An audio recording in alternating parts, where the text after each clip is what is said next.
वसुदेवसुतं देवं कंसचाणूरमर्दनं देवकी परमानन्दं कृष्णं वन्दे जगद्गुरुं मूकं करोति वाचालं पङ्गुं लङ्घयते गिरिं यत्कृपातमहं वन्दे परमानन्दमाधवम् எத்துக்கும் தானாகி என் இதயத்தை ஊறி தித்திக்கும் ஆனந்தத்தேனே பராபரமே ஓடும் இருநிதியும் ஒன்றாக கண்டவர்கள் தேடும் பொருளான நட்பே பராபரமே சித்த நினைவும் செய்யும் செயலும் நீ என வாழும் உத்தமக்கான நல்லுறவே பராபரமே ஓயாதோ என் கவலை உள்ளே ஆனந்த வெள்ளம்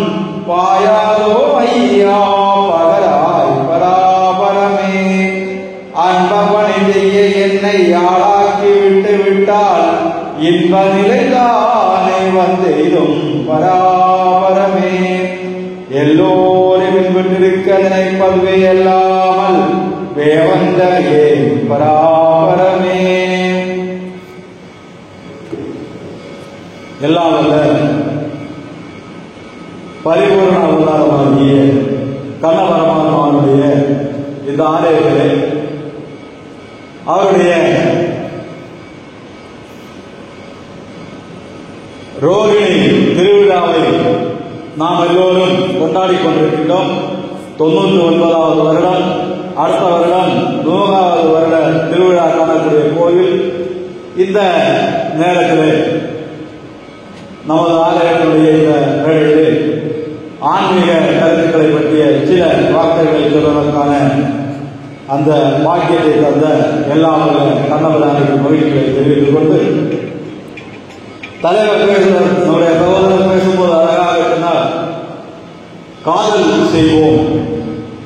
உண்மையிலே கண்ணனுக்கு ராதை நெஞ்சம் சிம்மாசனம் காதல் மன்னனுக்கு பொழுதெல்லாம் பிருந்தாவனம் கோபியக்கு கனவில் என்றும் கண்ணன் தரிசனம் கோபியக்கு கனவில் என்றும் கண்ணன் தரிசனம் அந்த கோவிந்தனின் நாமம் தானே பாராயணம் அந்த கோவிந்தனின் நாமம் தானே பாராயணம் என்று எல்லா கோபிகைகளும் எந்த ஒரு சக்தியை நோக்கி எந்த ஒரு அன்புடைய வடிவத்தை நோக்கி கும்பிட்டார்களோ கருங்கன் தோகையின் பீலி அணிந்து கட்டி நன்கு உடுத்த பீதக ஆடை அருங்கல உருவின் ஆயர் பெருமான் அவன் ஒரு பண்புழல் ஊதின பொழுது மரங்கள் நின்று மது தாரைகள் பாயும்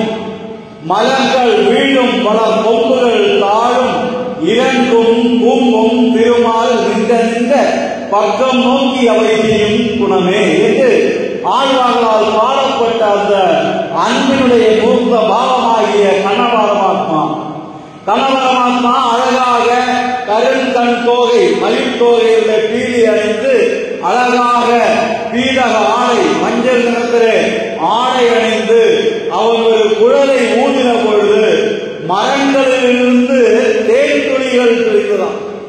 மலர்கள் எல்லாம் அவன் மேலே விழுந்ததாம். கொம்புகள் எல்லாம் அவனை நோக்கி வளைந்து வந்தனவாம். இது மரங்களுக்கு என்று சொன்னால் விலங்குகளுக்கும் மனிதர்களுக்கும் உள்ள நிலைமையை யோசித்து பாருங்கள். அப்படி இந்த உலகையே அன்பால் கட்டி போட்டவராகிய கண்ணபரமாத்மாவுடைய ஆலயத்திலே நாம் இருந்து கொண்டிருக்கின்றோம். இந்த ஆலயத்தை சார்ந்த பக்தர்கள் என்று சொல்லிக் கொள்வதில் உங்கள் ஒவ்வொருவருக்கும் மிகப்பெரிய பெருமை. ஏனென்று சொன்னால் ஆனந்தத்தை தரக்கூடிய அந்த கண்ணபரமா உலகையே தோன்றிய அவதாரங்களிலே 100 அவதாரம் என்று எடுத்துக்கொண்டு சொன்னால் அந்த 198 அவதாரங்கள் தோன்றியது நம்முடைய பாரத தேசத்தில். 2 அவதாரங்கள் மட்டும் தப்பித்தவர் எங்கோ போய்விட்டது. மீதி 98 அவதாரங்கள் தோன்றிய பாரத நாட்டில் அந்த 98 அவதாரங்களிலே பரிபூரணமான அவதாரம் என்று சொல்ல முடியக்கூடிய ஒரே அவதாரம். இதை நான் இங்கே சொல்லும் பொழுது பிற தெய்வ வடிவங்களை குற்றம் சொல்லி நமக்கு பாரதத்துடைய கலாச்சாரப்படி சனாதன தர்மப்படி, சனாதன தர்மம் என்றால் என்ன? கொஞ்ச நாளுக்கு முன்னாடி கஷ்டம் எடுத்துட்டு போன அழிக்கிறது, சனாதனத்தை அழிச்சுட போறேன், சனாதனத்தை இப்ப நான் கிழிச்சுடுவேன் எல்லாம் சொன்னாங்க. இப்போ சொல்லுகிறார்கள், மேடை கிடைக்கும் போது மயக்கம் கிடைக்கும் போது சொல்வார்கள், யாரும் ஒன்றும் பண்ண முடியாது சனாதன தர்மத்தை. சனாதன தர்மம் என்று சொன்னாலே அந்த காலத்திலே எப்படி இருந்ததோ அதே போலவே இந்த காலத்திலும் இருக்கக்கூடியதுதான் சனாதனம். உடனே அவர் சொல்லுகின்ற, ஆமா அதுதான் உண்மை, பழையதை எல்லாம் மாற்றணும், பழையதை மாற்றி புதியது கொண்டு வரணும், அதுதான் நாங்கள் முயலுகின்றோம் என்று சொல்லி, அப்பா பழையதுதான் மாற்றி புதிய அப்பா எடுப்போமா? நாம நமக்கு அப்பா பழையது தானே, அப்பாக்கு வயசாச்சு, பழைய அப்பா வேண்டாம், புதிய அப்பா எடுப்போமா நாம? அதே போலதான் சனாதன தர்மம். ஏகம் தத்துவா பகுதாவதந்தி என்று லட்சக்கணக்கான வருடங்களுக்கு முன்னால் வேதங்களிலே சொல்லப்பட்டது சொன்னால், இன்றும் ஏகம் சத்துவா பகுதாவதந்தி தான். அதுல எந்த மாற்றமும் கிடையாது. ஈசா வாசிய இடம் சர்வம் யற்கிஞ்ச ஜெகத்யான் ஜெகத் தேன ஜெக்தேன புஞ்சீத மா கிருதகஸ்ய சித்தனம். ஈசா இந்த உலகத்தில், இந்த பிரபஞ்சத்திலே அசையக்கூடியதும் அசையாததுமாகிய அத்தனை விஷயங்களிலும் இறைவன் இருக்கின்றார் என்று நம்முடைய வேதம் சொன்னது என்று சொன்னால், அந்த வேதம் சொன்ன அந்த கருத்து இன்றும் வேதம் சொன்ன கருத்தாகத்தான் இருக்கின்றது. அதிலே மாற்றம் இல்லை, அது மாறவில்லை. அப்படிப்பட்ட ஆழமான கருத்துக்கு சொந்தமான சனாதனத்தை அழித்துவிட முடியுமா? அழித்துவிட எல்லாம் முடியாது இவர்களால். ஆனால் சனாதனத்தை அழிக்க முடியும். யாரால் என்றால் நம்மால். ஆஹா, என்ன சார் நீங்க இப்படி சொல்லுறீங்க, நாங்க எப்படிதான் சனாதனத்தை அழிப்பது, நாங்க எதுக்கு சார் அழிப்பது என்று நீங்கள் கேட்டீர்கள் என்று சொன்னால், நான் இப்ப கேட்கின்றேன் கேள்விகள். சனாதன தர்மத்தினுடைய அடிப்படை நூல்கள் எவை? இருக்கக்கூடிய பதில் சொல்ல. அடிப்படை நூல்கள் எவை? வீட்டுக்கு போலாமான்னு கேட்க, வீட்டுக்கு போலாமா? சனாதனத்தினுடைய அடிப்படை நூல்கள் எவை? வேதங்கள். வேதங்கள் எத்தனை உண்டு? 4 உண்டு. எதெல்லாம்?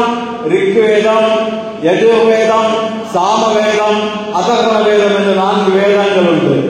நான் கேட்கின்றேன், இந்த 4 வேதங்களும் எனது வீட்டில் இருக்கின்றது என்று சொல்லப்படுகிறது.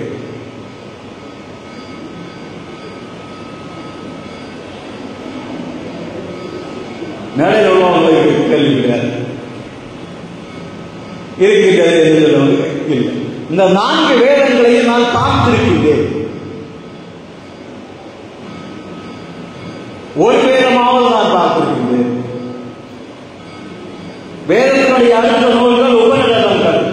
உபநிடதங்கள் 1170 பக்கத்துல உண்டு. இஸ்லாமியர்களுடைய ஆட்சி காலத்துல இதே மாதிரி பெரிய லைப்ரரிகளை போட்டு எரிச்சுட்டு தான் எல்லாத்தையும். மிச்சம் கிடைத்தது ஒரு 115 உபநிடதங்கள் கிடைத்திருக்கு. என்கிட்ட ஒரு உபநிடதமாவது இருக்கின்றது, எங்க வீட்டில் ஒரு உபநிடதமாவது இருக்கின்றது. 18 புராணங்கள் உண்டு, 18 உபபுராணங்கள் உண்டு, நான் வைத்திருக்கின்றேன். இதிகாசங்கள் 2 உண்டு, ராமாயணம் மகாபாரதம் என் வீட்டில் இருக்கு. பரவாயில்லை, 2-3 உயர்ந்ததை படிக்காம நினைக்கிறேன். ராமாயண மகாபாரதம் இருக்கு, இங்க அந்த மாதிரி கிட்ட இல்லை. ராமாயண மகாபாரதம், தேவாரம், திருவாசகம், நாராயண திரு பிரபந்தம் அப்படி இல்லை. கூட்டா சார்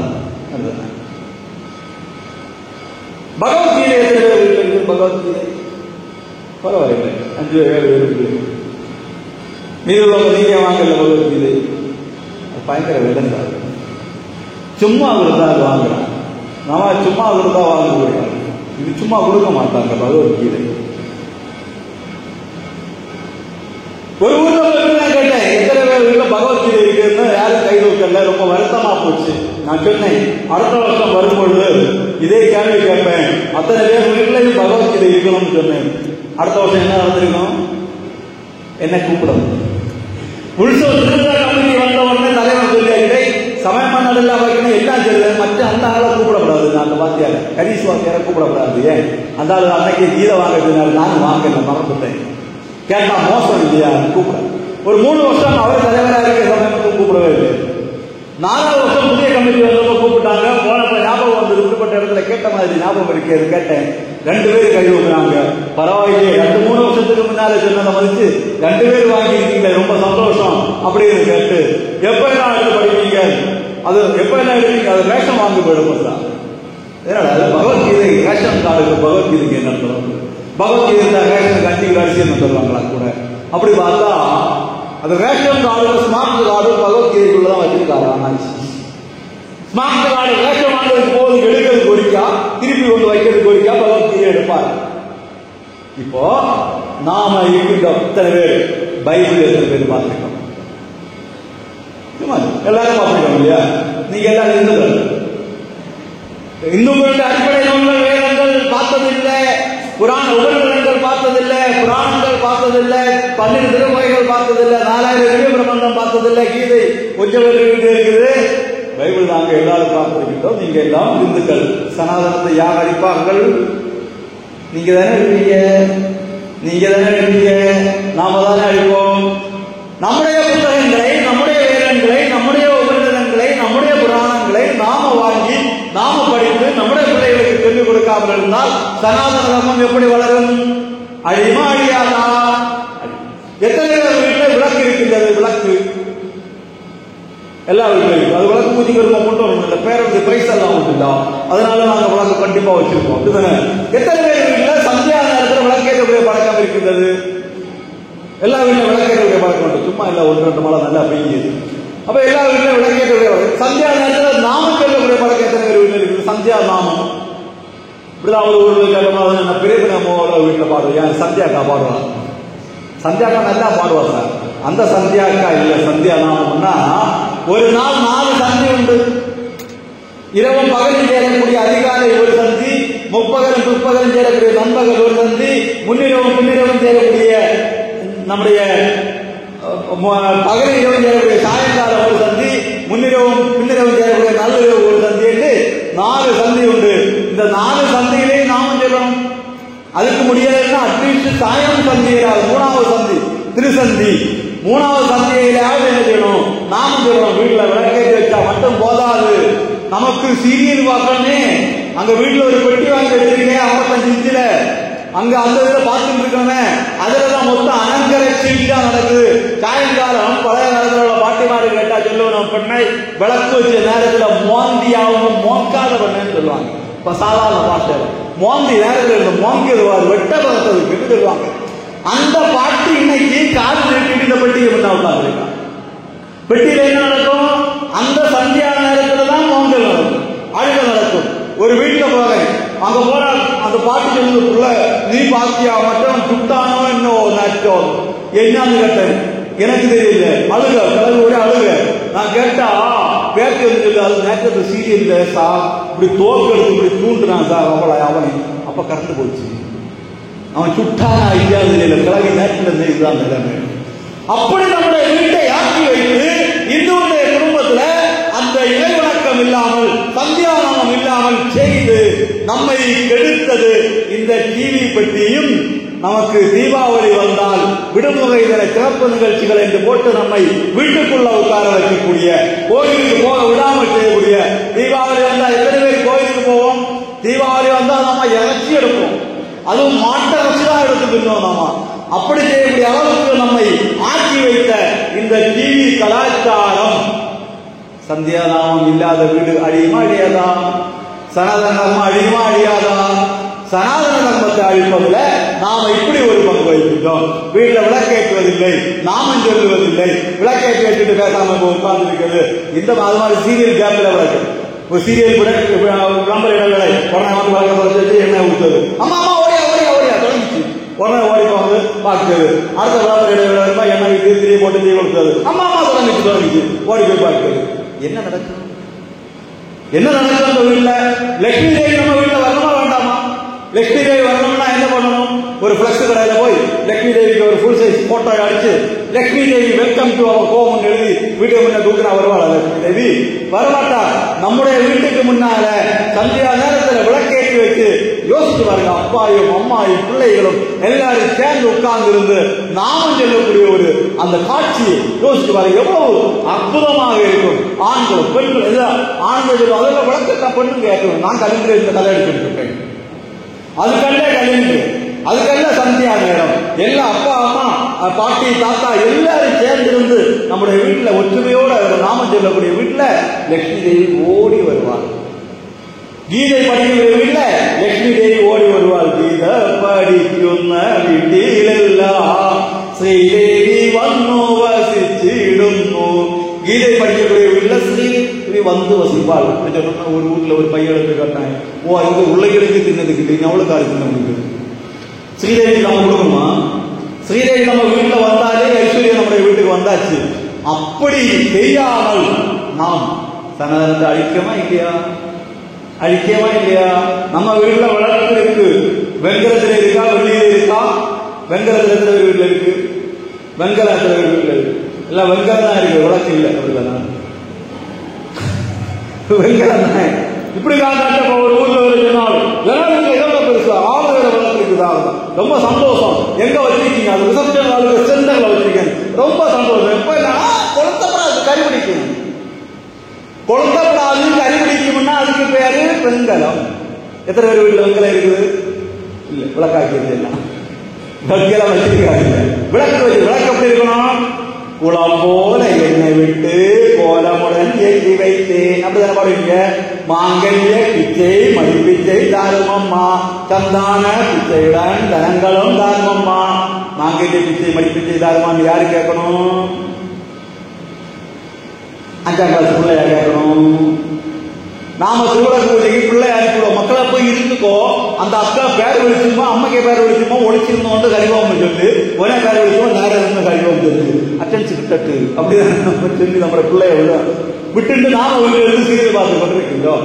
அந்த பிள்ளை 5 வயசு பிள்ளை 3 வயசு பிள்ளை வந்துருந்துட்டு மழை பிஞ்சை காரியமாம்மா சந்தான பிஞ்சை கேட்கணுமா? 3 வயசு பிள்ளைக்கு மாங்கல்யம் கேட்கிற தப்பு கிடையாது. ஆனால் யார் கருத்தில் இப்பொழுது மாங்கல்யம் இருக்கின்றதோ, யார் மாங்கல்யத்தினுடைய தொட்டு பக்கத்துல அந்த படியேற தயாராக இருக்கின்றார்களோ அவர்கள் மாங்கல்ய பிச்சை கேட்கணும். பிரசாதம் கிடைக்குமா? 1.5 கிலோ குங்குமத்தை வாரி தாலி குட்டியில அப்பி ஒட்டி இழுத்தி வச்சு மிச்ச தைரியத்தை நெத்தியில இங்கே ஒட்டி வச்சு நல்லா இழுத்துன்னு வைக்கிறது நல்ல கலாச்சாரம். அதனால தெய்வம் யார் கிடைப்பது? வீட்டுல இறைநாமம் சொல்லணும். வீட்டுல உட்கார்ந்து கணவன் மனைவி பிள்ளைகளை எல்லாம் சேர்ந்து நாமம் சொல்லணும். அந்த பழக்கம் நம்மை விட்டு போய்விட்டது. பிரார்த்தனை செய்யக்கூடிய பழக்கமே நம்மை விட்டு போட்டது. கோயிலுக்கு வருகின்றோம், எப்படி வருகின்றோம்? ஒரு லிஸ்டை கொண்டு வாங்க, சாமிக்கு முன்னால இருந்து படிக்கும். கடவுளே இப்படி இருக்கதான் மற்றவங்க வீடு வச்சாங்க, 3வது நிலையில வாங்கிதான் கடவுளை இவருக்கு எங்கிருந்தான் பணம் வருதோ என்னவோ, எனக்கு 1வது நிலையில கூரை இடத்துக்கு வழி இல்லை என்ற கடவுள்கிட்ட வந்து ஏற்றுவதல்லாமல் அழுவதல்லாமல் கடவுளை நோக்கி உன்னை எனக்கு காண வேண்டும் என்ற ஆசையோடு எத்தனை பேர் பிரார்த்தனை செய்கிறீர்கள்? இன்னைக்கு கோயிலுக்கு போனீங்களா இல்லையா? எல்லாரும் கிருஷ்ணனை பார்த்தீங்களா இல்லையா? சுகந்தானான்னு கேட்டீங்களா? யாராவது கிருஷ்ணா சுகந்தானா கேட்டீங்களா? நம்மளையே சுகமா வச்சுக்க வேண்டிய அவனுக்கு நம்ம அவனுக்கிட்ட இருந்து சுகமானு கேட்கணும். சாகந்தா கேட்டீங்க, தான் சுகமா தான் நல்லா இருக்கிறாங்க. சாகோட மோசமா சிரிக்கவாது தெரிஞ்சீங்களா? நல்லா நிக்கிறது பாருங்க. பார்த்தீங்களா? ஏங்க அதுக்கு நமக்கு கூட்டாவே பார்த்து சிரிக்கிறதுக்கே நேரம் தேவையில்லையே. கோயிலுக்குள்ள ஏன் கரைக்கிற வீதியாகி போச்சு, கொஞ்சம் நல்லா இருக்கு. எப்போ கோயில பூஜை இப்ப பேசுறது அப்படி கோயிலுக்கு வந்து பிரார்த்தனை செய்யக்கூடிய பழக்கம் இந்துவிடமிருந்து அப்படியே போய்விட்டது.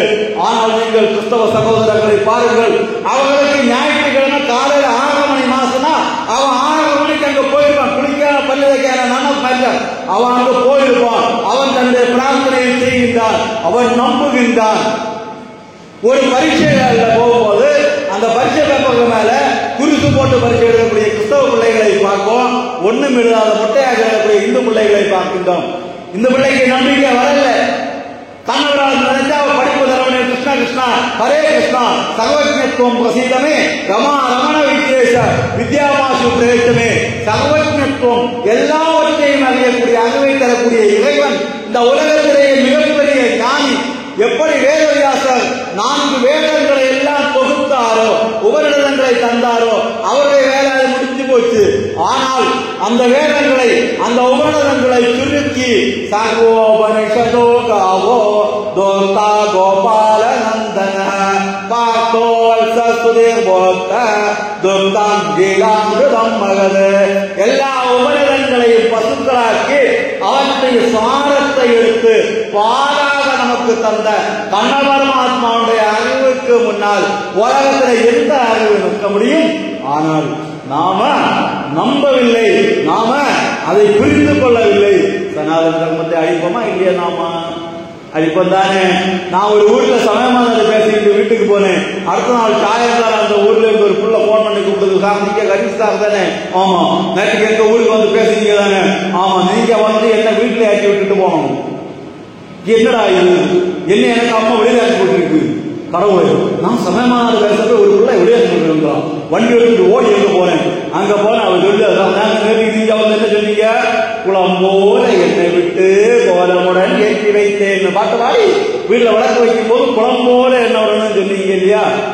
நான் அன்றைக்கு சாயங்காலம் வீட்டுல போய் எங்க வீட்டுல உள்ள விளக்குல எண்ணெய் ஊத்துனேன். அவங்க வீட்டுல உள்ள விளக்கு பெருசு வச்சேன். அறுபது இவர் எடுத்து அங்க வித்தியாச்சு, குளம் போல என்ன வித்தியாச்சு.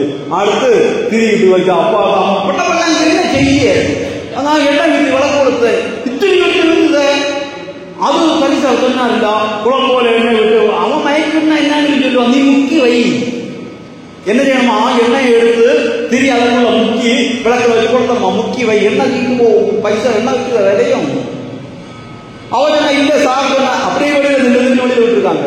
நான் போய் கேசி உள்ள விட்டுட்டு வந்தேன். நம்ம வீட்டுல விளக்கு ஏற்றும் போது நீங்க முக்கி வச்சீங்கன்னா அங்கிருந்து இங்கிட்டு எப்படிதான் வரும்? முக்கி தான் வரும். நாம அங்கிட்டு என்ன கொடுக்கின்றோமோ அதுதான் அங்கிருந்து இங்கிட்டு வரும்.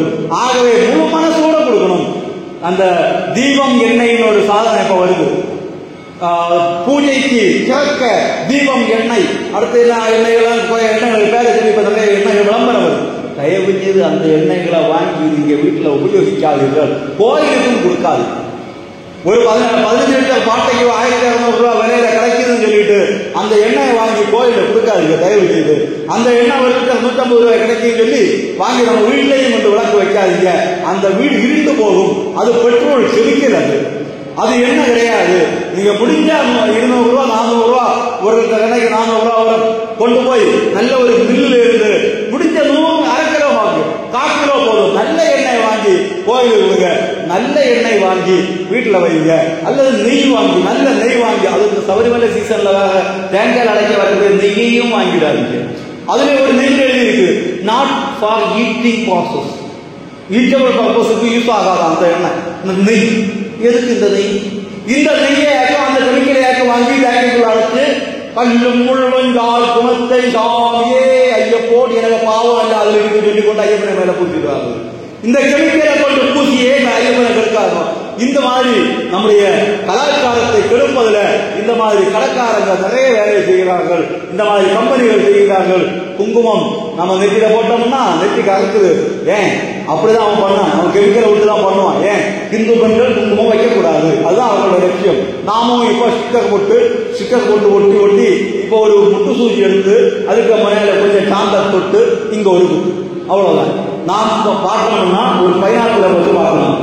இங்க நெத்தியில போட்டிருக்காரு, நெத்தியில போட்டு நெத்தி தந்திரிக்க மங்கிக்கலாம் போடுறதுக்கு இல்லை, இப்படி முடியறதுக்கு இப்படி மங்கிக்கலாம் போடுறதுக்கு இல்லை. நெத்தி தந்திருக்காரு, நெத்தி தந்திரிக்கிறது பூசதுக்கு, நீர் பூசதுக்கு. நீர் பூசி திலகம் வைத்து நெஞ்சத்தில் உன்னை வைத்து இறைவனை பார்க்கணும். நாம என்ன பண்ணல, நம்முடைய சமய சின்னங்களை அணிவதில்லை. அழியுமா அழியாதா? யார் அழிப்பாங்க? நாம தானே அழிப்போம். இப்படி நிறைய கேட்டுட்டே போகலாம். உங்களுக்கு இந்த ராத்திரி உறக்கம் வராது. ஐயோ கடவுளை, நாங்களா சனாதனத்தை அழிக்க போகிறோம் அப்படி வருத்தப்படுவீங்க. அதனால நீங்களே யோசிச்சு பாருங்க. அதிகாலை துயிலெழுதல் வேண்டும். அதிகாலைனா எத்தனை மணி? அதிகாலைனா எத்தனை மணி? ஒரு 8 மணி ஓகுமா? அதிகாலை வலிசிற வயசு யாரு? 4 மணி என்பதுதான் அதிகாலை. 4 மணியா? கடவுளை, 4 மணிக்கு தான் நாங்க ஒரு வணக்கம் வந்து 4 மணி வணக்கம். அது கள்ளமாறு அந்த நேரத்தான் வீட்டில் ஏவாங்க. அது வீட்டில் 7 மணிக்கு தான் எழுப்புகிறார்கள். அந்த உண்மை வழியில் வருது. இவங்க என்ன சனாதன தர்மத்தை அழிக்கிறார்கள். 4 மணிக்கு எழுப்பணும். 4 மணிக்கு எழும்பு, 4 மணியிலிருந்து 5 மணி வரைக்கும் எழும்பக்கூடியவங்க எல்லாம் யோகிகள். 5 மணியிலிருந்து 6 மணிக்கு எழும்பக்கூடியவங்க எல்லாம் போகிகள், சுகபோகிகள். 6லிருந்து 7 மணிக்கு எழும்பக்கூடியவங்க எல்லாம் ரோகிகள், நோயாளிகள். 7லிருந்து அதுக்கு மேல எழும்பக்கூடிய எல்லாம் துரோகிகள். நாம யாருன்னு நான் சொல்லல, நீங்களே யோசிச்சு பாருங்க.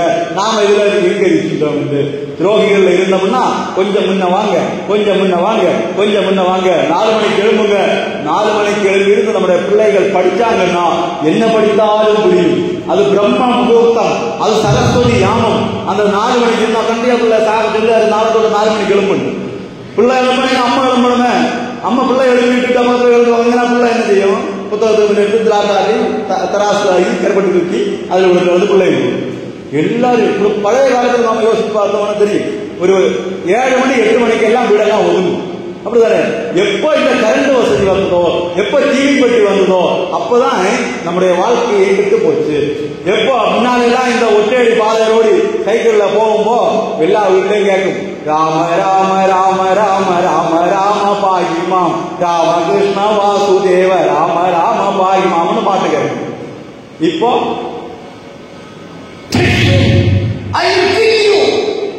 சினிமா அப்பதான் சந்தைய நேரத்தில் தான் சினிமா விட்டு அதனால எப்படி இருப்பான். அந்த சினிமாவை பார்த்துட்டு இருக்கிற பிள்ளை எப்படி வளர்க்கும்? அதனால 8 மாசம் கர்ப்பிணியானவர் இந்த டிவிக்கு முன்னெல்லாம் வந்து போயிருக்கா வயிற்று கொண்டு. பல நேரத்தில் 7ஆம் மாசம் கூட்டிட்டு போனா வீட்டுக்குள்ள இருக்கணும். அவளுக்கு கை நிறைய வளையிட்டு கொடுத்து முகத்தும் தின்ன கொடுத்து கொண்டு உள்ள ஒதுக்கி உட்கார வைப்பாங்க. இன்னைக்கு பெண் அடிமை எங்களை ஏன் ஒதுக்குகிறீர்கள், நான் இப்படியும் போவேன் இறங்கி நடக்காங்க. பாட்டு டிவி பெட்டி முன்னால இருக்காங்க. உள்ளரியோட குழந்தை என்ன கேட்கும்? கேட்குமா? குழந்தைக்கு உள்ளரியோட குழந்தை கேட்கும். அதனாலதான் இந்த வலை, குப்பி வலை, இந்த கலகல சவுண்டு குழந்தைக்கு அப்சர்வேஷன் கெப்பாசிட்டி வரும். 6 மாசம் தான் குழந்தைங்க தொடங்கும். அப்போ இந்த டிவியை பார்த்து அதனோட டிஷ்யூம் மயில் கிண்டியும் எல்லாம் கேட்டு பிள்ளை பகந்த உடனே என்ன செய்யும்? இப்படி நேர்ஸ் கையில் எடுத்து நேர்ஸ் மூக்கில் ஒரு ஐயோ சொல்லுங்க டாக்டருக்கு ஒட்டை ஆடி அடுத்து அப்பனை பிடிச்சி எடுத்துக்கிட்டு அம்மைக்கு நூறு நிறுத்திக்கிட்டு கொஞ்சம் அம்மா சாங்கிட்ட வருவோம் சார், புள்ள ஒரு சொன்னாலே கேட்குது இல்லை சார். அப்படி குழந்தையை ஏன் ஆக்கணும்? நம்முடைய தர்மத்தை நாம் மீறினதனால் ஆண்களும் பெண்களும் சரிக சமானமாக வாழணும். ஆனால் ஆண்களுக்கும் பெண்களுக்கும் சரியான இடைவெளி இருக்கணும். அவர்கள் பழகுவதற்கெல்லாம் ஒரு லிமிட்டேஷன் இருக்கணும். அப்படியெல்லாம் நம்முடைய சனாதனம் சொல்லி இருந்தது. இன்னைக்கு அதுக்கெல்லாம் மீறி போனதுனாலதான் நிறைய பேர் பேப்பர்ல வரார்கள், நிறைய பேருடைய போட்டோக்கள் நியூஸ்ல வருகின்றது. காரணம் கலாச்சார சீரழிவு. ஆடை கலாச்சாரத்திலிருந்து பேச்சு கலாச்சாரம். முன்னாலெல்லாம் ஒரு பேப்பரை சவுட்டினோம்னாலே தொட்டு 2 கல்லையும் ஒட்டிட்டு போவோம். அப்படிதானே? இன்னைக்கு பேப்பரை சவுட்டினா சவுட்டின பேப்பருக்கு மேலே ஏறின புத்தகத்தையே சவுட்டுவாங்க. அதுபோல முன்னால ஒரு பெரியவங்க காலில் சவுட்டு பட்டதுன்னா தொட்டு நெஞ்சில் வச்சு கும்பிட்டுட்டு போவோம். இன்னைக்கு சவுட்டி திருப்பி போட்டுட்டு போவாங்க. அப்படி கலாச்சாரமாக பிள்ளைகளுக்கு சொல்லிக் கொடுக்கல. பிள்ளைகளுக்கு நாம வாங்கி கொடுக்கக்கூடிய ஆடைகள் அது ஜீன்ஸ் டைட் ஜீன்ஸ். பையமாக பார்த்தாச்சுன்னா எல்லாம் கிழிஞ்சு தொங்குது. நான் கடைகளை திருவாங்க போனா நம்ம போலீஸ் நம்ம போனா ஒரு ஓட்டை இல்லை வாங்குவோம். அந்த துணியை வாங்க மாட்டோம். திரும்பி பார்த்து ஓட்டை எல்லாம் திருப்பி கொடுத்து ஓட்டை இல்லாத துணி பார்த்து வாங்கிட்டுருவோம். ஒரு பையன் பார்க்காம இங்கே பிஞ்சு தொங்குது. என்ன ஆச்சு? அவனை பட்டி என்ன வரைக்கும் கிடைச்சதா? இல்ல சார், இதுதான் ஃபேஷன் சார். இப்ப கடையில் அப்படிதான் கிடைக்குதான் வாங்குறதுக்கு. கடையில் போனாலும் பிஞ்சு தொங்குது துணிகள்.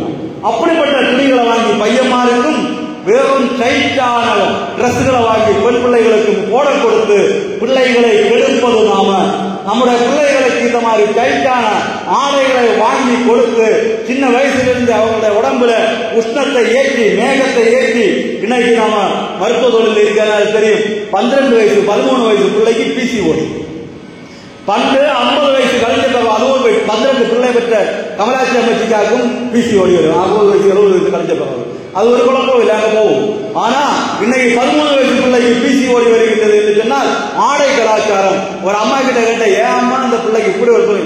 எங்களுக்கு காலத்துல இட முடியல சார், அதனால நான் பிள்ளைக்கு விட்டு கொடுத்து காட்டி கொடுத்தேன் சார். இதுக்கெல்லாம் பச்சை கம்பு வட்டி அப்பாயும் அம்மையும் அடிக்கணும். பிள்ளைகளை இந்த மாதிரி ஹோட்டல கொண்டு விடும். நம்முடைய குழந்தை, நம்முடைய செல்வம், அதை எப்படி வளர்த்த வேண்டும், எப்படி அதை அழகுபடுத்த வேண்டும் நம்ம கையில் இருக்கின்றது. அதை நாம் எப்படி மீறினோமோ சனாதனத்தை மீறினோம், சனாதனத்தை அழித்தோம். சனாதனத்திலிருந்து ஆகணும். நாம இப்படி ஒவ்வொரு விஷயத்தை எடுத்து பார்த்து கொண்டே வந்தாச்சுன்னா சனாதன தர்மத்தை வேற யாரும் அழிக்க வேண்டாம். யாரை அழிப்போம்? நாமே அழிப்போம். அதனால தயவு செய்தவர்களுக்கு எல்லாம் என்னுடைய வேண்டுகோள், சனாதன தர்மத்தை நாம் தான் பாதுகாக்க வேண்டும் என்று கிடையாது. சனாதன தர்மம் அழியாதது. அது அதுல ஒரு பனைமரம் இருக்குல்ல, அந்த பனைமரம் மாதிரி சனாதன தர்மம். அந்த பனைமரத்துக்கு மூட்டுல ஒரு வள்ளி வரப்படுறது. அந்த வள்ளி படர்ந்து மேல போகும். மேல போய் பனைக்கு மேல வளர்ந்து அங்கிருந்து குறித்து பார்த்துட்டு பனையை பார்த்து கேட்கும், ஹாய் பனை, ஹவ் ஆர் யூ? பனை சொல்லும், ஐ ஆம் ஃபைன். அவ்வளவுதான்.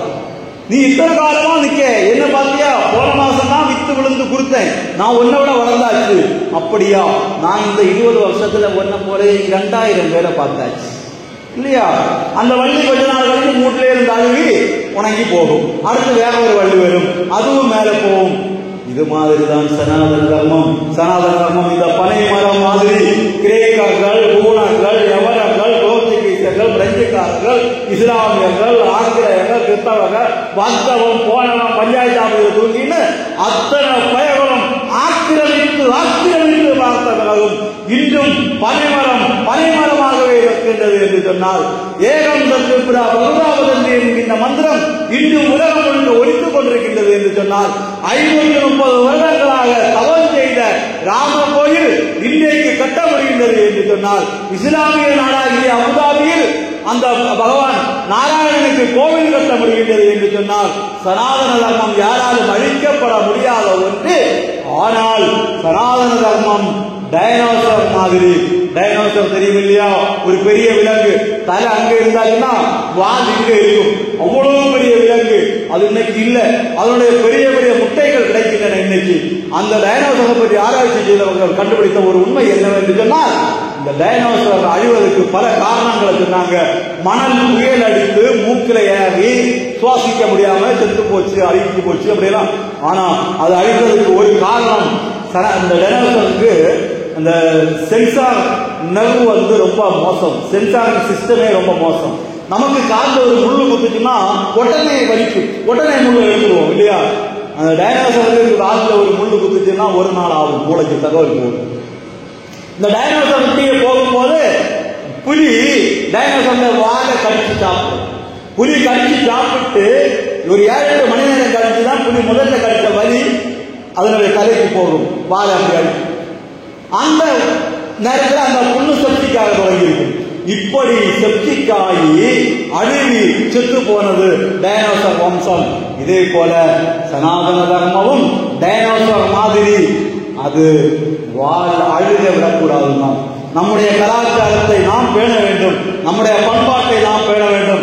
எல்லா வீட்டிலையும் விளக்கேற்ற வேண்டும், எல்லா வீட்டிலையும் சந்தியானாமம் சொல்லப்பட வேண்டும், எல்லா வீட்டிலையும் கீதை படிக்க வேண்டும், எல்லா பிள்ளைகளும் சமய வகுப்புக்கு வர வேண்டும். சமய வகுப்பு ஆண்களால் சமய வகுப்பு மிகப்பெரிய ஒரு சமய வகுப்பு. அந்த சமய வகுப்புல எல்லா பிள்ளைகளும் வரக்கூடாது. யாரு இங்க இருக்கிறது? யாரெல்லாம் சமய வகுப்பு வரக்கூடிய நீங்க ஏன் வரல? அது பிள்ளை போகணும், பிள்ளையை அனுப்பி விடுவோம். தயவுசெய்து யாருமே பிள்ளைய சமய வகுப்புக்கு அனுப்ப வேண்டாம், பிள்ளைகளை சமய வகுப்புக்கு அனுப்ப வேண்டாம். பிள்ளைகளை கூட்டிட்டு வாருங்க, கூட்டிட்டு நீங்களும் வரணும். கிறிஸ்தவ சகோதரர்கள் அதுக்கு எக்ஸாம்பிள் பாருங்க. அவங்க படிக்க தெரியுதோ இல்லையோ, பைபிள் வாசிப்பாங்களோ இல்லையோ, அதுதான் நம்ம மேட்டர். அவர்கள் அவர்களுடைய வழிபாட்டுக்கு போகின்றார்கள். நீங்களும் வரணும். நம்முடைய சனாதன அது ஞாயிற்றாഴ്ച ஒரு நாள் தான் லீவ் உண்டு, துணி எல்லாம் அவங்களுக்கு ஞாயிற்றாഴ്ച ஒரு நாள் தான் லீவு, அவங்களுக்கும் துணி நினைக்கணும். ஆனா மனசு இருந்தா எல்லா மார்க்கமும் உண்டு. வேணாங்கி சக்கைன்னு ஒரு சக்கை உண்டு, பழைய பாட்டு சொல்லுவாங்க. வேணாங்கி சக்கை வேற காய்ச்சல், வேண்டாங்கி சக்கை காய்ச்சலே செய்தார். நம்முடைய சக்கை வேணாங்கி சக்கையாக இருக்கணும். நாம வரணும், சமயத்துக்கு வரணும், எல்லாரும் சேர்ந்து, அப்பா அம்மா எல்லாரும் சேர்ந்து வரணும், படிக்கணும். நமக்கு தெரிந்த விஷயங்களை பிறகு சொல்லிக் கொடுக்கணும், நமக்கு தெரியாததை கேட்டு படிக்கணும். அப்படிப்பட்ட பழக்கம் நமக்கு வர வேண்டும். நம்முடைய கலாச்சாரத்தை, நம்முடைய பண்பாட்டை நாம விட்டுக் கொடுக்க கூடாது. நான் உலகிலே நாம் மதிக்கக்கூடிய 2 பேர். ஒன்னு டாக்டர் கேசவ பலிராம் கெட்கேவார். ஏன் கேசவ பலிராம் கெட்கேவாரை நான் மதிக்கிறேன் என்று சொன்னால், 1925ஆம் ஆண்டு, 24ஆம் ஆண்டு, 23ஆம் ஆண்டுகள் காலங்களிலே அவர் பட்ட அனுபவத்தின் மூலமாக 25ஆம் ஆண்டிலே அவர் துவங்கிய தவம் ராஷ்டிரிய சுயம் சேவக சங்கம், இந்த தேசத்துக்காக சுயமாக தன்னுடைய சேவையை செய்யக்கூடிய ஒரு சங்கம். இன்னைக்கு இந்துக்களில் உள்ளவர்களுமே ராஷ்டிரிய சுயசேவகத்தை குற்றம் சொல்லக்கூடியவர்கள் இருக்கிறார்கள். தலையில மசாலா இல்லாத காரணத்தால் ராஷ்டிரிய சுயம் சேவக சங்கம் அன்னைக்கு அந்த நாக்பூரில் ஆரம்பிக்கப்பட்டு அது கிளை விட்டு பறந்து இன்றைக்கு 90 ஆண்டுகள் கடந்த பிறகு இந்த பாரதம் முழுக்க கடந்து 530 வருடங்களுக்கான தவமான அயோத்தி ராமர் கோவிலை கட்ட வைத்தது என்று சொன்னால் 1925ஆம் ஆண்டு அவர் நடைபெற்ற தவம், அவர் செய்த தியாகம், அது இன்றைக்கு நாம் இன்றைக்கும் இந்துவாக இருக்கக்கூடிய ஒரு நிலையை தந்திருக்கின்றது. ஆகவே அவரை நாம் ஒவ்வொருத்தரும் வணங்கணும். கேசவனை நான் வணங்குவோம், அவரை வணங்கணும். அதுக்கடுத்து வணங்க வேண்டியவர் வெள்ளிமலை தவத்திரு மதுரானந்தஜி மகராஜ் அவர்கள் 1982 காலகட்டங்களில் அவர் செய்த தவம் இன்றைக்கு சமய வகுப்பாக இந்த தேசம் முழுக்க இன்னைக்கு வெளிநாடு வரைக்கும் போயாச்சு. சமய வகுப்பு வளர்ந்து நம்முடைய சமயத்தை பற்றி அறிவு அத்தனை பேருக்கு கிடைக்க செய்கின்றது என்று சொன்னால், அவர் இல்லாமல் இருந்திருந்தால் ஊரூரா ஓடி ஓடி போய் சமய மாநாடு பேசி, கோயில் நடத்தி, கும்பாபிஷேகம் நடத்தி, திருவிழா நடத்தி, ஆன்மீக சொற்பொழிவு நடத்தி, சமய வகுப்பு நடத்தி அவர் செய்த தியாகம் தான் இன்னைக்கு நாம இந்துக்களாக இருக்க முடிகின்றது. அவரை நாம் மறக்கக்கூடாது. அடுத்து நாம் நம்முடைய வாழ்க்கையில மாசத்துல ஒரு தடவையாக போக வேண்டிய ஒரு கோயில் இருக்கின்றது. எந்த கோயில் தெரியுமா? மண்டக்காடு அம்மன் கோயில். மண்டக்காடு அம்மன் கோயில ஒரு இந்துவும் மறக்கக்கூடாது. இன்னைக்கு நாமெல்லாம் இந்துவாக இருக்கின்றோம் என்று சொன்னால் அதற்கு வித்திட்ட சக்தி, அதற்கு வித்திட்ட தாய் மண்டைக்காடு அம்மன். அந்த மண்டைக்காடு அம்மன் அங்கே இல்லாமல் இருந்திருந்தால் அந்த கடற்கரையோர காலத்த கிராமத்தை மண்டைக்காடு அம்மன் பாதுகாக்கவில்லை என்று சொன்னால், உண்மையாக சொல்லுகிறேன், இங்கே சிலப்ப நான் சொல்லிட்டு இருந்திருப்பேன், நீங்க இங்க துள்ளிட்டு இருந்தீங்க. அப்படிப்பட்ட நிலையை வராமல் நாம் பாதுகாக்கப்பட்டிருக்கோம் என்று சொன்னால், மண்டைக்காடு பகவதி அம்மன் கோயில் நம்ம மாசத்துல ஒரு தடவையாக போகணும், 2 மாசத்துல ஒரு தடவை, வருஷத்துல ஒருக்கா போவோம் தான். கிழக்கும் அந்த பேரத்த பழம் வாங்கி தின்னது போகுது. அப்படி போயிட்டு காரியம் கிடையாது. மாசத்துக்கு ஒரு தடவையாக அந்த கோயிலுக்கு போகணும். நாம நல்ல இந்துக்களாக இருக்கின்றோம் என்று சொன்னால், நல்ல தெய்வ பக்தி உள்ளவர்களாக இருக்கின்றோம் என்று சொன்னால் அதை நாம செய்ய வேண்டும். இதையெல்லாம் செய்து நம்முடைய வீட்டை ஒரு நல்ல இந்து வீடாக அமைப்போம் என்று சொன்னால், நம்முடைய வீடு ஒரு நல்ல இந்து வீடாக அமைந்து நாம் ஒரு நல்ல இந்து குடும்பமாக அமைந்தோம் என்று சொன்னால், வசுதெய்வ குடும்பகம். வசுதெய்வ குடும்பகம் என்ற ஒரு வார்த்தை இப்ப உலகம் முழுக்க போய்கொண்டிருக்கின்றது. நம்முடைய பாரத பிரதமர் உலகத்திற்கு சொன்ன ஒரு தகவல் வசுதெய்வ குடும்பகம். நம்முடைய பாரதத்தினுடைய சொத்து அது. வசுதெய்வ குடும்பகம் என்ன? சிவபெருமானுடைய ஃபேமிலி போட்டோ எத்தனை பேர் வீட்டில் இருக்கு? சிவபெருமானுடைய ஃபேமிலி போட்டோ, நம்ம ஃபேமிலி போட்டோ எல்லா வீட்டிலும் இருக்கும். நாம திருச்சிப்புள்ள கவுன்ல இருப்போம், போட்டோ எடுத்து நம்ம சிவரில் பெருசா வச்சிருப்போம். சிவபெருமானுடைய குடும்ப போட்டோ நம்ம வச்சிருக்கோமா? சிவபெருமான் இருப்பாரு, பக்கத்துல தேவி இருப்பாங்க, பக்கத்துல முருகன் நிற்பான், பக்கத்துல கணபதி நிற்பான், பக்கத்துல புலி நிற்கும், பக்கத்துல சிங்கம் நிற்கும், பக்கத்துல மயில் இருக்கும், பக்கத்துல பாம்பு இருக்கும், பக்கத்துல எலி இருக்கும், அங்கே நந்தி.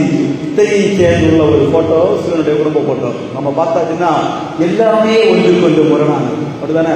சிவபெருமானை பார்த்தீங்கன்னா இப்படி வீட்டை எல்லாம் வச்சு அவருக்கு வேற என்னது? அழித்தல்ல. உலகத்திலேயே அழிப்புக்காக ஒரு தெய்வத்தை வைக்கக்கூடிய கலாச்சாரம் நம்முடைய கலாச்சாரம். மரணத்துக்கு என்று ஒரு தெய்வத்தை வைத்து வணங்குவோம் நாம. அப்படிப்பட்ட ஆழ்ந்த கலாச்சாரம் நம்முடையது. அவருடைய வேற ரவுடிசம். அதனால அவரு மூவிஸை நம்ம வண்டி தான் வச்சிருப்பாரு. பக்கத்துல அழகா ஒரு அம்மா, நேர ஆப்போசிட்.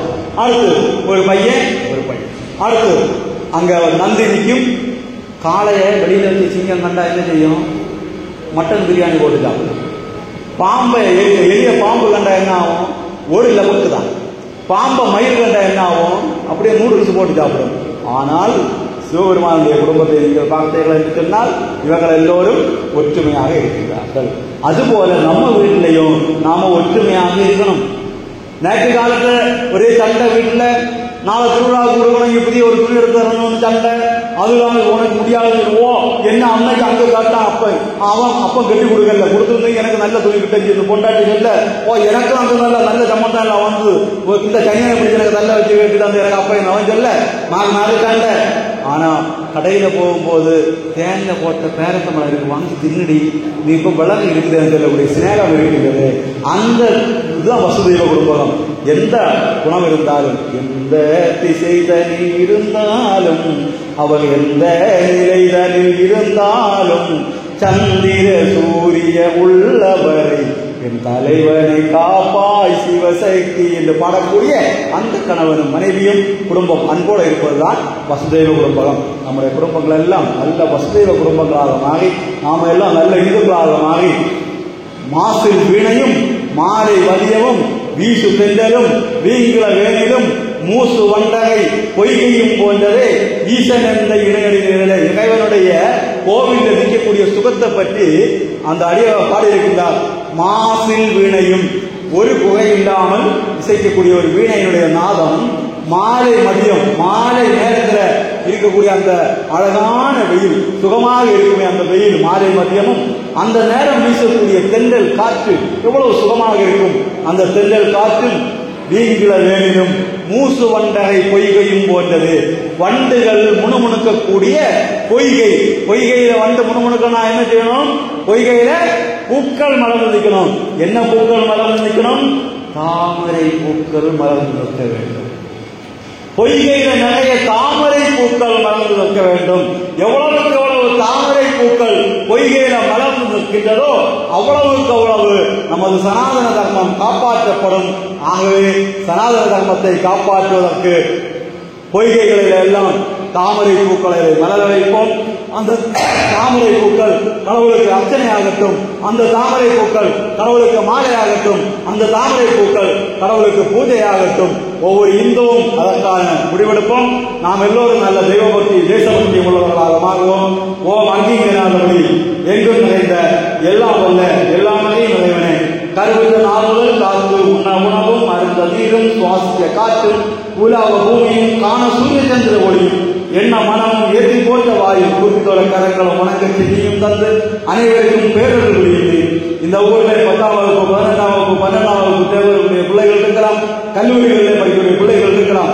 அவர்களுடைய படிப்புகள் நல்ல விதத்தில் நடந்து அவர்களுக்கு நல்ல மேற்படிப்புகள் அமையவும், நல்ல வேலை வாய்ப்புகள் அமையவும், பிற வகுப்புகளில் படிக்கக்கூடிய பிள்ளைகளும் தங்களுடைய வகுப்புகளை நன்கு படித்து மேல் படிப்புகளுக்கு செல்லவும் எல்லாம் வல்ல இறைவன் அருள்புரியட்டும். தங்களுடைய பிள்ளைகளுடைய படிப்பு, வேலை, திருமணம் போன்ற விஷயங்களுக்காக காத்துக் கொண்டிருக்கிற பெரியவர்கள் இருக்கலாம். அவர்களுடைய தேவைகள் எதுவோ அது சமயத்துக்கு நடக்க எல்லாம் வல்ல கண்ணபரமாத்மா அருள்புரியட்டும். இந்த ஊரில் கடன் தொல்லையால் கஷ்டப்படக்கூடியவர்கள் இருக்கலாம், நோய் ஒன்று துன்பப்படக்கூடியவர்கள் இருக்கலாம். அவர்களுக்கெல்லாம் எது தேவையோ அதை எல்லாம் வல்ல இறைவன் தந்துதவட்டும். இந்த ஊரில் நல்ல வசதியான வாழ்க்கை வாழக்கூடியவர்கள், அரசு வேலை பார்ப்பவர்கள், சொந்த தொழில் செய்து சம்பாதிக்கக்கூடியவர்கள் இருக்கலாம். அவர்களுக்கு ஏழைகளுக்கு இறக்க வேண்டும் என்ற மனம் வந்து, ஏழைகளுக்கு உதவக்கூடிய நல்ல எண்ணம் வந்து, இந்த ஆலயத்திலே ஏழைகளுக்கு உதவுவதற்கு ஒரு நிதி உருவாக்குவதற்கான மனம் அந்த எல்லாம் வல்ல இறைவன் கொடுக்கட்டும். நம்முடைய கோவிலை பூஜை செய்யக்கூடிய பூஜாரி, அவருக்கு துணை செய்யக்கூடிய பூஜாரிகள், அவர்களுடைய குடும்பத்தினருக்கு எல்லாம் வல்ல அந்த இறைவனுடைய அருள் கிடைக்கட்டும். நம்முடைய கோவிலை நிர்வகிக்கூடிய நிர்வாகம், அதனுடைய தலைவர், பொருளாளர், செயலாளர் என்று உறுப்பினர்கள் என்று இந்த திருவிழாவை நடத்தக்கூடிய ஒவ்வொருவருக்கும் அவர்களுடைய குடும்பத்தினருக்கும் எல்லாம் வல்ல இறைவன் அருள் கிடைக்கட்டும். இந்த திருவிழாவுக்காக ₹1 நன்கொடையாக கலெக்ட் செய்தவர்கள், இந்த சீரியல் கட்டியவர்கள், ரேடியோ செட் அமைத்தவர்கள் என்று இந்த திருவிழாவுக்காக என்னெல்லாம் வேலை யாரெல்லாம் செய்தார்களோ அவர்களுக்கும் அவர்களுடைய குடும்பத்தினருக்கும் எல்லாம் வல்ல கண்ணபரமாத்மாவின் என்று கிடைக்கட்டும். இந்த கோயில் திருவிழாவுக்கு ₹1 நன்கொடை கொடுத்தவர்கள் இருந்தார், அன்னதானம் எல்லாம் நிறைய நன்கொடை கொடுத்திருக்கிறார்கள். இந்த நன்கொடை கொடுத்தவர்களுக்கு அவர்களுடைய குடும்பத்தினருக்கு எல்லாம் வல்ல இறைவனுடைய கண்ணபரமாத்மாவின் கிடைக்கட்டும். நம்முடைய தேசத்தை ஆட்சி செய்யக்கூடிய பிரதமர், அவருக்கு துணை இருக்கக்கூடிய அமைச்சர்கள் நல்ல முறையிலே ஆட்சி செய்து சனாதன தர்மத்தை உலகின் குருவாக மாற்றி நமது பாரத தேசத்தை பரிபூர்ணமாக இந்து சாம்ராஜ்யம் மாற்ற அவர்களுக்கு எல்லாம் வல்ல கண்ணபரமாத்மா வல்லமை அளிப்பாராக. இந்த உலகத்தில் உள்ள அத்தனை ஜீவராசிகளும் சுகமாக, சந்தோஷமாக, மகிழ்ச்சியாக வாழட்டும். உலகமெல்லாம் பருவமழை ஒத்தபடி பெய்யட்டும். உழவரெல்லாம் தானியங்களை எல்லாம் நன்கு விளைக்கட்டும். எல்லா மக்களும் ஒருவருக்கு ஒரு அன்போடு வாழட்டும். எல்லாருக்கும் சுக சௌக்கிய சௌபாக்கியங்கள் கிடைக்கட்டும். அதற்கு எல்லாம் வல்ல கண்ணபரமாத்மா அருள் புரிய வேண்டும் என்று வேண்டி பிரார்த்தித்து இத்தனை நேரம் என்னை செவிமடுத்த அனைவருக்கும் எனது மகிழ்ச்சிகளை தெரிவித்துக் கொண்டு எனது வார்த்தைகளை இங்கு நிறைவு செய்கின்றேன். ஜெய் ஹிந்த், வந்தே மாதரம், பாரத் மாதா கி ஜெய்.